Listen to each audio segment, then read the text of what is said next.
જે રીતે પહેલગામમાં હુમલો થયો છે, જાતિ પૂછીને ધર્મ પૂછી અને ગોલી મારવામાં આવી છે, જેને લઈને આજે જુનાગઢની અંદર હિન્દુ સમાજના જે લોકો છે એમાં હિન્દુ ધર્મના લોકોમાં ભારે નારાજગી જોવા મળી છે. હું તમને જે દ્રશ્યો બતાવું છું એ દ્રશ્યો છે જુનાગઢના ગાંધી જે ઝાંસીની રાણીનો ચોક વિસ્તાર છે, ત્યાં મોટી સંખ્યામાં લોકો ભેગા થયા છે અને આતંકવાદીઓના પુતળાનું દહન કરી રહ્યા છે.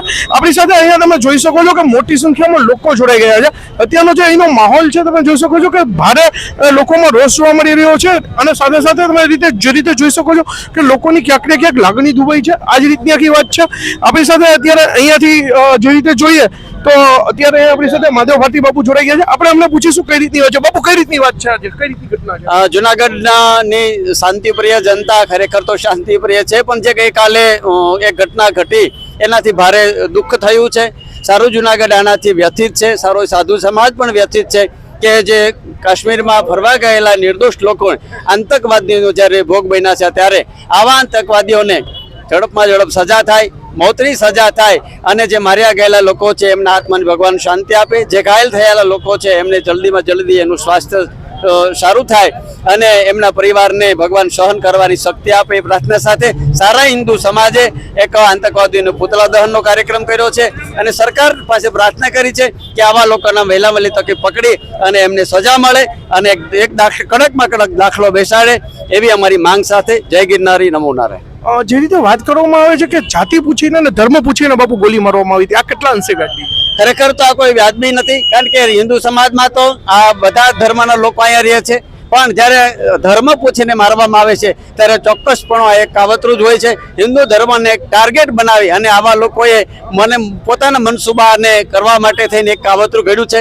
સરકાર આના માટે કડકમાં કડક એક સર્જિકલ સ્ટ્રાઇક જેવી એક ચોક્કસપણે એવો એક નિયમ ઘડી અને જલ્દીમાં ઝડપ આની સજા થાય એવી તો ચોક્કસ પ્રમાણે એમ કહી શકાય કે હિન્દુ સમાજ એ સુરક્ષિત છે અને શાંતિમય છે. જે રીતે બાપુ વાત કરવામાં ક્યાંક ને ક્યાંક શાંતિ દોડાઈ રહી છે, શાંતિનો ભંગ થઈ રહ્યો છે. ખરેખર તો શાંતિ ત્યારે જ હોય છે જે આવા લોકો છે એ લોકો અશાંતિ માટે જ પેદા થયા છે અને હિન્દુ સમાજ તો હર હંમેશા માટે પીડા સહન કરતો રહ્યો છે.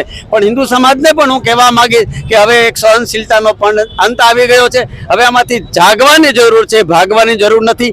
જાગશું, એક થશું, જ્ઞાતિવાદ, જાતિવાદ, ભાષાવાદ, પ્રાંતવાદ અને સંપ્રદાયમાંથી ઉપર ઉઠી અને જ્યારે હિન્દુ સમાજ, સનાતન સમાજ જ્યારે એક બનશે ત્યારે ચોક્કસપણે ભારતમાં ફરી શાંતિ સ્થપાશે. જય ગિરનારી, નમો નારાયણ. આપણી સાથે અહીંના એક બીજા વ્યક્તિ પણ જોડાઈ ગયા છે. આપણે એમને પણ પૂછીશું કઈ રીતની હોય છે. બાપુ, આપનું નામ શું છે અને કઈ રીતની હોય છે? રાષ્ટ્રીય એકતા મંચ બિપિનભાઈ ભટ્ટી. આજે જ્યારે આપણે પહેલગામની જે ગઈકાલની ઘટના છે એમાં આપણા હિન્દુ સમાજના લોકોને જાતિ પૂછીને મારવામાં આવ્યા છે, એનું પેન્ટ ખોલી એનું લિંગ તપાસીને એને મારવામાં આવ્યા છે. જ્યારે આ એક એમ કે આતંકવાદનો કોઈ ધર્મ નથી હોતો, આ ખરેખર આતંકવાદનો ધર્મ હોય છે અને આ કાયદેસર આતંકવાદ એટલે જાતિવાદી જ આતંકવાદ છે.